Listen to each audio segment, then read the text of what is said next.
You're in a crowded room, conversations buzzing, eyes darting, intentions veiled. You feel the weight of someone's gaze, their words carefully chosen, their actions a subtle dance of influence. Suddenly, you sense it, a fleeting moment where their demeanor shifts, reflecting something back at you. It's not just a reaction, it's a mirror, perfectly angled to show you what you want to see, or perhaps what you fear to confront. In that instant, you're not just observing them, they're shaping how you perceive yourself, and through that, they wield power over you. This is the essence of the 44th Law of Power from Robert Greene's The 48 Laws of Power. The mirror effect. It's a tool of mastery, a psychological sleight of hand that can disarm, manipulate, or inspire, depending on how it's wielded. But what is this mirror, and how does it hold such sway over the human mind? What happens when we use it, or when it's used against us? Let's step into the theater of power and explore the strange, almost hypnotic mechanics of the mirror effect.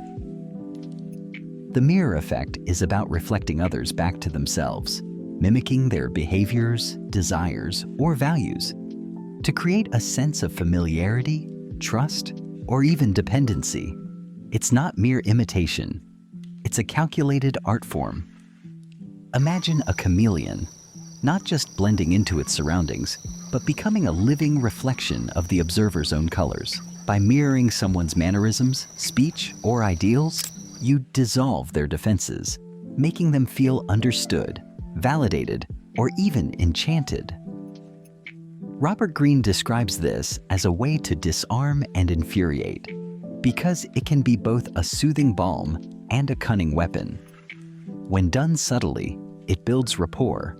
When exaggerated, it mocks or exposes. But why does this work so profoundly? What is it about seeing ourselves reflected in another that bends our will or shifts our perception? Let's go deeper. The human mind craves connection, a sense of being seen. Psychologists call this the need for validation, rooted in our social wiring. When someone mirrors us, echoing our gestures, adopting our tone, or aligning with our beliefs, it triggers a primal response. We feel safe, as if we've found a kindred spirit. This is why charismatic leaders, skilled negotiators, or even con artists often master this law. They reflect your desires back at you, making you feel like they're an extension of yourself. Historically, figures like Alcibiades, the ancient Athenian statesman, used this tactic masterfully, adopting the customs and dialects of every city he visited, winning hearts and allies with ease. But there's a shadow side. The mirror effect can also expose weaknesses. By exaggerating someone's flaws in your reflection, like mimicking their arrogance or insecurity, you can unsettle them, forcing them to confront their own contradictions. It's a psychological mirror held up to their soul, and it can be devastating. But there's a deeper layer to this. What does the mirror effect reveal about the nature of power itself? Power, at its core, is about perception, how others see you, how you see yourself, and how you manipulate the space between. The mirror effect exploits this by creating a feedback loop. You reflect someone's image, they adjust their behavior in response, and you, in turn, adapt your reflection. It's a dance of mutual creation, where reality becomes malleable. This echoes a profound idea from philosophy and psychology. Our sense of self is not fixed, but constructed through interactions. The French philosopher Jean-Paul Sartre argued that we define ourselves through the look of others.